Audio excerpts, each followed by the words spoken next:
বসুন্ধরা গ্রুপের চেয়ারম্যান আহমেদ আকবর সোবহান সহ পরিবারের ৯ সদস্যকে জিজ্ঞাসাবাদের জন্য তলব করেছে দুর্নীতি দমন কমিশন দুদক।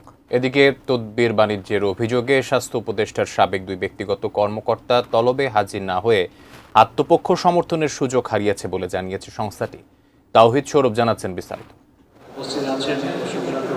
আলোচিত ব্যবসায়িক প্রতিষ্ঠান বসুন্ধরা গ্রুপের বিরুদ্ধে ভূমি দখল, ঋণ জালিয়াতি, অর্থ আত্মসাতের বিভিন্ন অভিযোগ অনুসন্ধান করছে দুর্নীতি দমন কমিশন দুদক।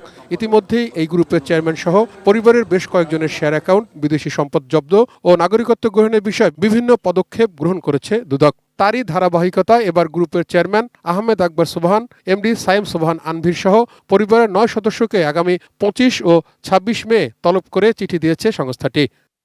এদিকে শত কোটি টাকার তদবির বাণিজ্য সহ দুর্নীতির নানা অভিযোগে স্বাস্থ্য উপদেষ্টা নূরজাহান বেগমের সাবেক দুই ব্যক্তিগত কর্মকর্তা তুহিন ফারাবী ও ডাক্তার মাহমুদুল হাসান মঙ্গলবার দুদকের তলবে হাজির হননি। দুদকের মহাপরিচালক জানালেন, আত্মপক্ষ সমর্থনের সুযোগ হারিয়েছেন তারা। গ্লিটারের টুইন লেমন ও অ্যান্টিব্যাকটেরিয়াল ফর্মুলা বাসনকে চকচকে জীবাণুমুক্ত করে আমাদের দেয় গ্লিটার গ্যারান্টি।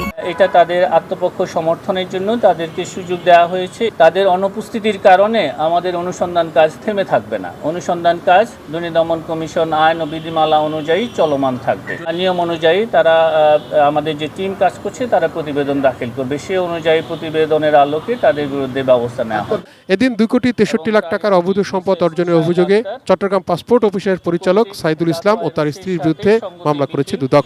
২,৬৩,০০,০০০ টাকারও বেশি মূল্যের সম্পদ। তাওহিদ সৌরভ, এটিএন নিউজ, ঢাকা।